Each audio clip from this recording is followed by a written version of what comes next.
Simon, what's a future that you might be on now in this 2022 season?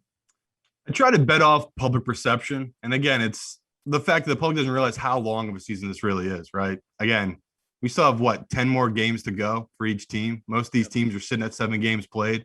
We know there's 18 weeks in the season. It's just a lot of football. So what I look for is teams that have the pieces on offense, have the pieces on defense, and then remaining schedule, try to put together an undervalued team and try to project out what their record could be.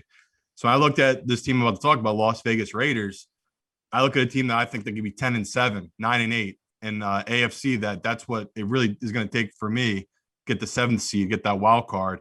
And I go and check online. I see there are a lot of books that are plus 350. Now they've come down to plus 310, plus 300 to make the playoffs. I still think there's value there. Because again, I'm thinking, what are the Broncos right now? They just look like a complete dumpster fire and they're falling apart. Same with the Chargers. Chargers every week add new guys to the injury report. So I'm looking at that division.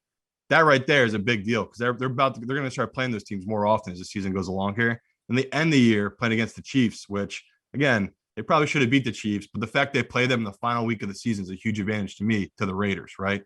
We assume by then the Chiefs will have it wrapped up, or if they don't have the 1 seed wrapped up, they'll be resting because they know they have to play the following week, and they'll use that final week as a bye week. So again, I give them a free one there. So sitting at 2-4 when they probably should be 4-2, right? They lost that Cardinals game, they lost that Chiefs game. Again, I'm buying low on a Vegas team that is ranked right now 7th offense in efficiency, right? They've just been moving the ball, running the ball well. We've seen Devontae Adams really get comfortable in this offense. I just like it all. I just like the pieces they have there. So to me, in a division that's reeling right now with the Chargers and the Raiders, and the only really good team in it's the Chiefs, and they don't need to see them again to the last week of the season. That's just good value if you can get a plus 300 or above right now for the Raiders to make the playoffs.